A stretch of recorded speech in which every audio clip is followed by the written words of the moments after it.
This lecture will cover the first 3 weeks of development, and we will start with a fertilized egg.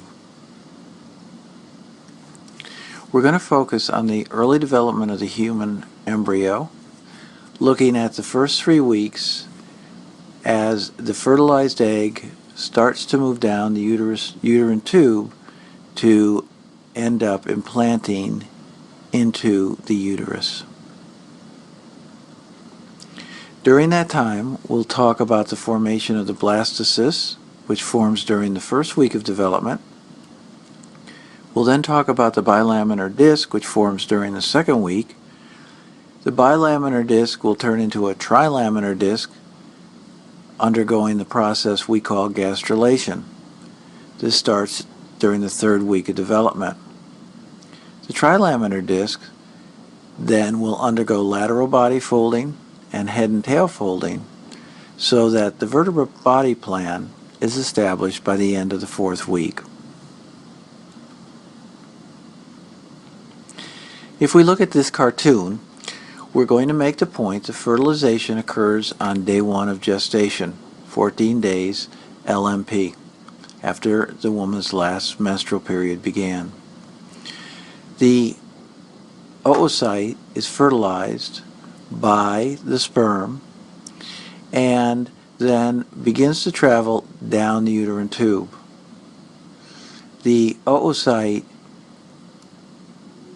the fertilized egg, is going to undergo cleavage, and that includes a reduction division where we now will end up at day 2 in a 2-cell stage. Both of these cells smaller than the original fertilized egg.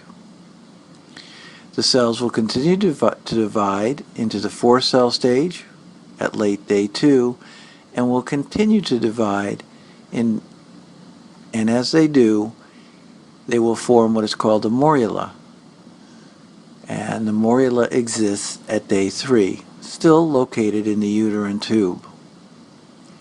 The morula is going to undergo changes where the outer cells are going to undergo compaction. That is to say, they will join one another via tight junctions and desmosomes and separate then the outer layer from an inner mass of cells, which we're going to call the inner cell mass.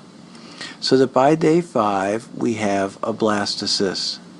The blastocyst consists of an inner cell mass surrounded by a trophoblast, and also within the trophoblast is a blastocyst cavity. It is this structure which will hatch from the zona pellucida, enter into the uterus, and if conditions are correct, will implant on about day 6 or 7 after fertilization.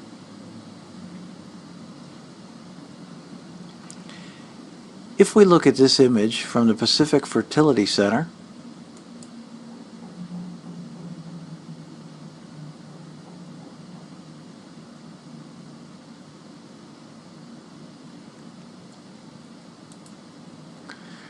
we can follow embryonic development during this first week in these shots.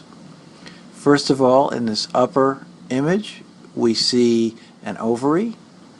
This ovary has been injected to supraovulate so that many follicles have developed, and here we're looking at each of the follicles. During in vitro fertilization, eggs that are ovulated are retrieved and fertilized in vitro. This next image shows a fertilized oocyte just after fertilization. You can see the 2 pronuclei. This next image shows the 4-cell embryo which we described, and below that an 8-cell embryo. This occurs at about the 3rd day of development. Here we can see a hatched embryo as it is about to make its way into the uterus.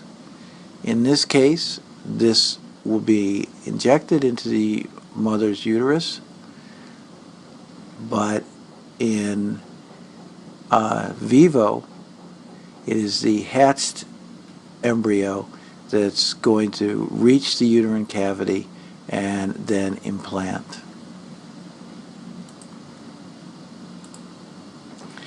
So by the end of the first week, we have a blastocyst consisting of an inner cell mass, a blastocele or blastocyst cavity, and they're surrounded by a trophoblast. The trophoblast is going to give rise to the fetal components of the placenta. The inner cell mass is going to give rise to the embryo. In this image, we've simply taken the blastocyst and brought it close to the endometrial lining, the epithelium of the uterus, where if implantation is going to occur, it will occur in the uterine, along the uterine lining. We can also identify in the uterus uterine glands and uterine arteries that are found in the endometrium.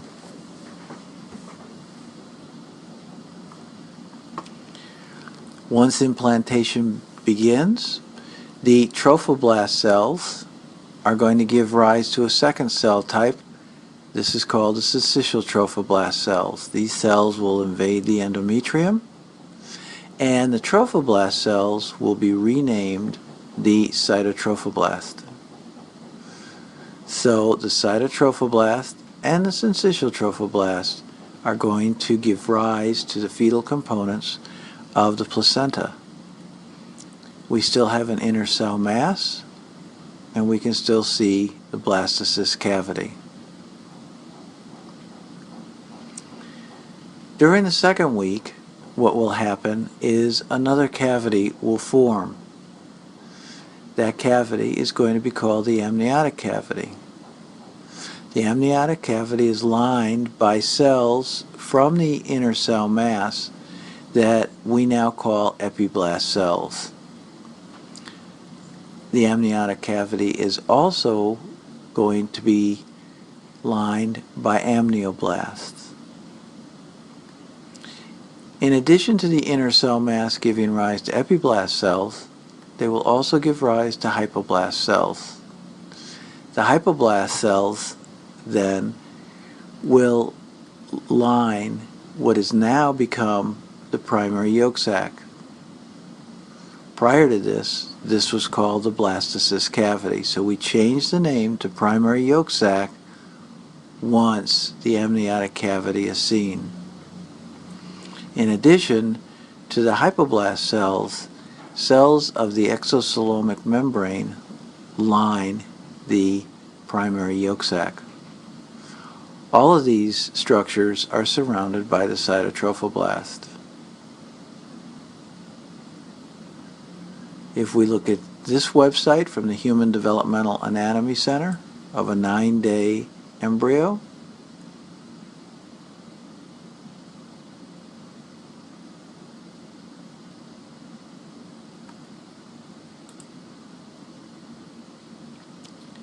what we can see is here the embryo that's implanted, and we can see the bilaminar disc with the hypoblast and the epiblast. We can see an amniotic cavity, and we can see a primary yolk sac.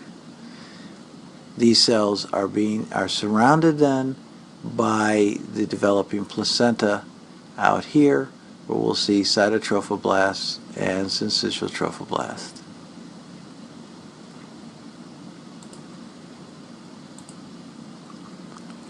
So at day 10 of development now, the cytotrophoblasts and syncytial trophoblasts have invaded the endometrium, and they've come into contact with the maternal blood vessels. The embryo itself is a bilaminar disc consisting of an epiblast and a hypoblast, and above the epiblast is the amniotic cavity. Below the hypoblast is the primary yolk sac. Surrounding the amnioblast and exocelomic membrane, that is surrounding the embryo, and between the embryo and the placenta, a layer of mesoderm will begin to form and is called extraembryonic mesoderm. The significance of the syncytial trophoblasts coming into contact with the maternal blood supply is that the syncytial trophoblasts can make human chorionic gonadotropin, HCG. The importance of HCG is it's going to feed back onto the corpus luteum of the ovary, which will continue production of progesterone. HCG is what is detected in the pregnancy kits that are bought today. And HCG can be detected in a pregnancy test by about day 14 of pregnancy, or at about 28 days after the beginning of the woman's last menstrual period. As soon as lacunae are formed and the blood supply then of the mother communicates with the placenta, then HCG can be detected. The next stage of development at week 2 is that spaces begin to develop within the extraembryonic mesoderm. You notice the extraembryonic mesoderm then surrounding the embryo with its epiblast and hypoblast, the amniotic cavity, and the primary yolk sac. If we look at this image from the Human Developmental Anatomy Center,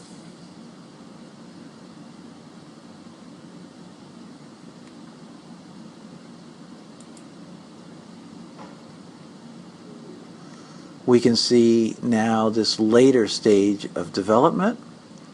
Here we have the embryo, there's the bilaminar disc, and now here we have that extraembryonic mesoderm, which is developing these spaces or lacunae within it.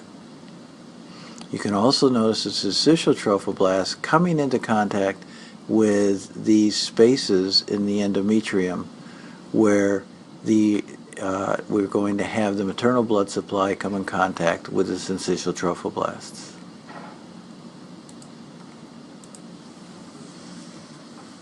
A little bit later in development, what will happen is those lacunae will begin to coalesce and form a coelom called the extraembryonic coelom. So now what we will have is an embryo suspended by a connecting stalk lying within this extraembryonic coelom. The extraembryonic coelom is going to become the chorionic cavity. There'll be 2 layers of mesoderm that line the extraembryonic coelom, a somatopleural and a splanchnopleural mesoderm. In addition, we can see the amniotic cavity, the primary yolk sac, the epiblast, and the hypoblast. Here you can see the connecting stalk connecting the embryo to the placenta. So by the beginning of the 3rd week, this is what the embryo looks like. A bilaminar disc in between an amniotic cavity and a primitive yolk sac sitting within an extraembryonic coelom.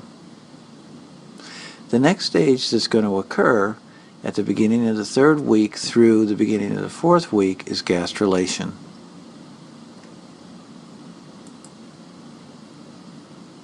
If we look back to this website one more time,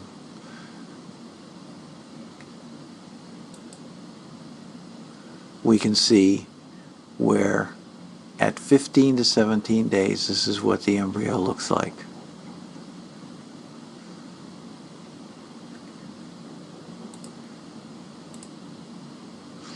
Now, the next stage of development during the 3rd week is going to be the bilaminar disc then turning into a trilaminar disc via the process called gastrulation. So if we look down on the epiblast, so we're looking from here, we're looking down on the epiblast, we removed the amniotic cavity and these cells surrounding it, what we would see is the following. We see the epiblast, here's the cut end of the amnion, and you can just see cut right here is the hypoblast underneath. The hypoblast is yellow, and then underneath that would be the yolk sac.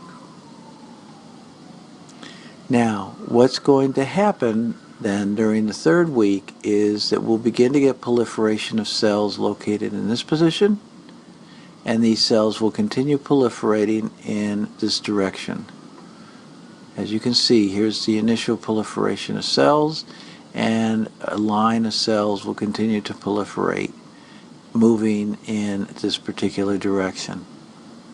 What this does is establishes a head region and a tail region, and the body axis is formed.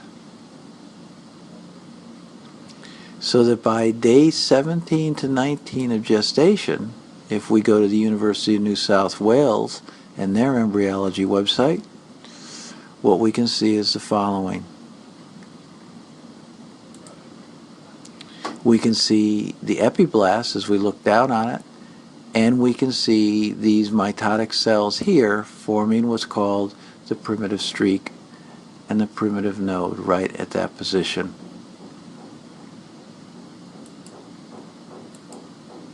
Here we can see the primitive node and the primitive streak. Part of what is happening here is that for these cells to migrate, fibroblast growth factor 8 has to downregulate the E-cadherins. E-cadherins are important in binding epiblast cells together. So as they're downregulated, these cells that are proliferating can migrate down under the epiblast and migrate in further into the embryo. In addition, fibroblast growth factor 8 is going to upregulate this gene brachyury T. And this is a transcription factor which is important for forming mesodermal components. So for the formation of mesoderm and structures in the posterior body wall, we need this brachyury to form. If we look at the embryo then by taking a planar section through here and looking at it from the side, what we would see is the following. Here are the epiblast cells. The amniotic cavity would be up here. Primary yolk sac would be down here. These epiblast cells then are going to proliferate. They're going to lose their E-cadherins. They're going to move into this area, and the red ones, the red cells, are going to begin expressing the transcription factor brachyury and will become mesoderm cells. The yellow cells are going to become endoderm cells. So the cells of the primitive node and the primitive streak are going to migrate out, and they're going to become the mesoderm and the endoderm. Here we're showing the migration through the primitive streak of the mesoderm cells as they will migrate up deep to the epiblast cells and move in this caudal direction, that is towards the head. So the body axis is formed. One of the ways that this happens is that nodal is an important factor that initiates and maintains the primitive streak. In addition, bone morphogenetic protein and fibroblast growth factor also lead to the formation of mesoderm. Cordon, noggin, and follistatin are important in maintaining the cranial paraaxial mesoderm. In addition, things like HNF3 beta are also important for specifying that this is the head region. whereas brachyury, as we said, is important for mesoderm formation, in particular the paraaxial mesoderm in the region of the spinal cord and structures caudal to that. There is also left-right asymmetry which is going to form, and that's going to be regulated in part by things like fibroblast growth factor 8, nodal, lefty, and fibroblast growth factor is going to lead to the upregulation of nodal, which leads to the upregulation of lefty, which leads to PITX2 forming, and these are all factors that play a role in determining that this is the left side of the body, while snail is important for determining the right side of the body. So now we have a body axis formed, a head, a tail, a left, a right, dorsal, where the epiblast is, and ventral, where the endoderm is. If we look at this from the side, starting looking down in the epiblast again, where we can see the primitive streak and primitive node, what we want to point out is that in the midline, development proceeds a little bit differently. So we're going to look from the side at the embryo cut in sort of this sagittal section. What we would see is the following. We would see this. So here's the embryo. Here we have what was the epiblast. We can now give it its proper name in the trilaminar embryo of endoderm. Here we can, ectoderm. Here we can see the endoderm, and in between we can see a group of cells which are going to migrate in around the primitive node. They're going to move in a cephalic direction towards the head. They'll fuse with the endoderm for a short period of time. When they do, a neuroenteric canal will form, and then they will round up again and form what is called the notochord. Again, cells migrate around the primitive node, form the notochordal process. If we look at this by taking a section through here and looking from behind, this is what we would see. We would see ectoderm, we'd see mesoderm, we'd see endoderm, that's the trilaminar embryo, and in the midline we'd see, at least initially, the notochordal process.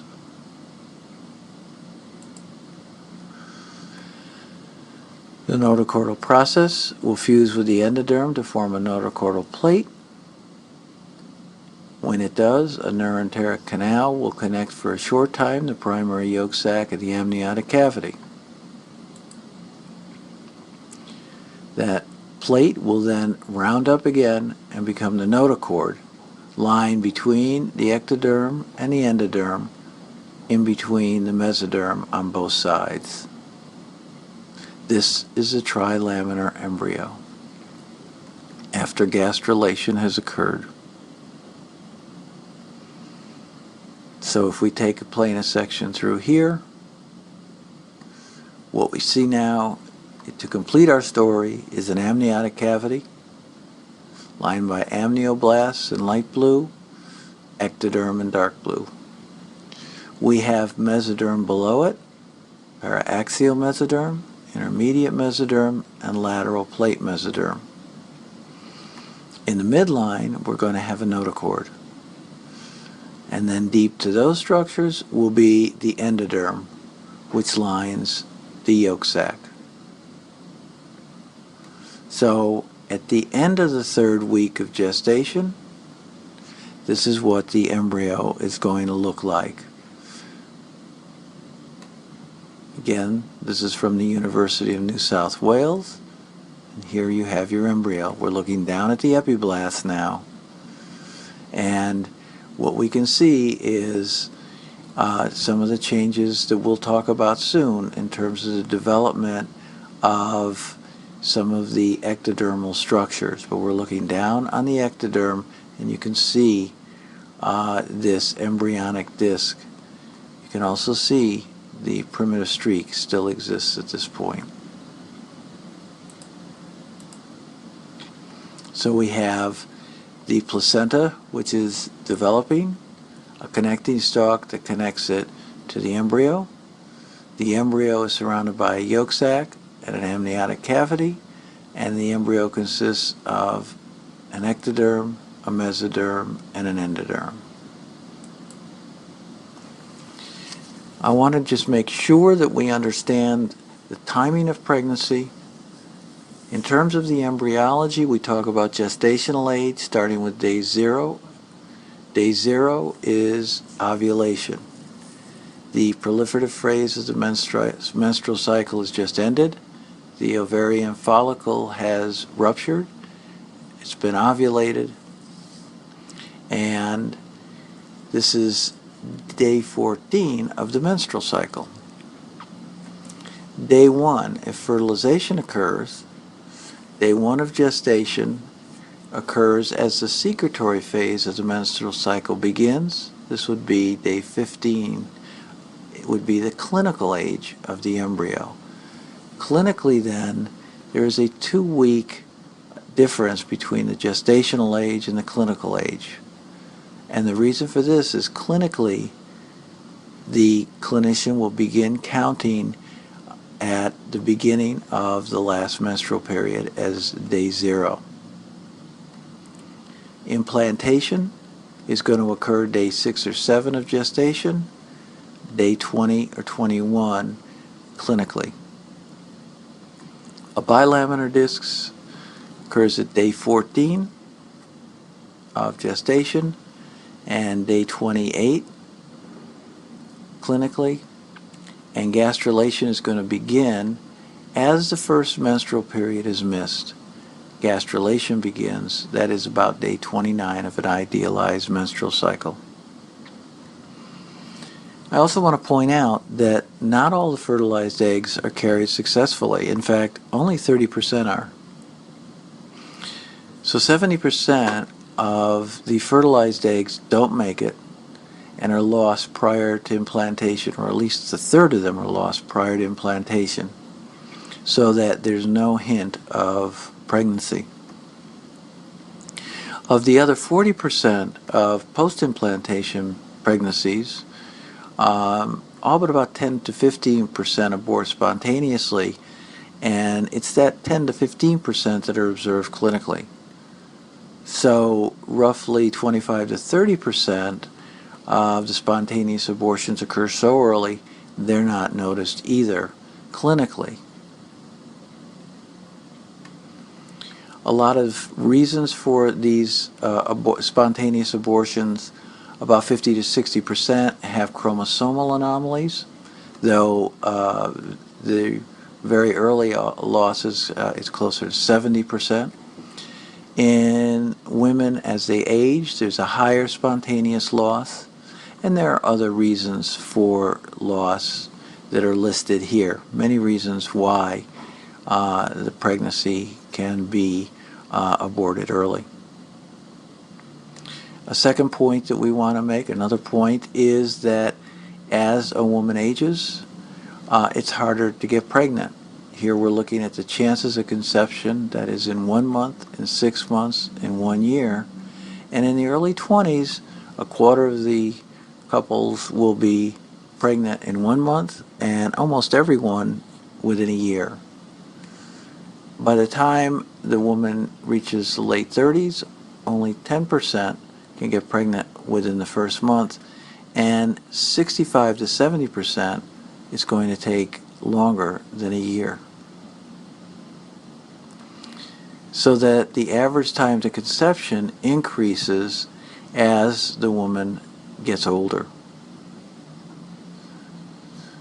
And if you turn to this website, I'm not going to go over it now, but you can take a closer look at fertility over the years, where we consider some of the tremendous changes that have occurred that have altered fertility patterns in the United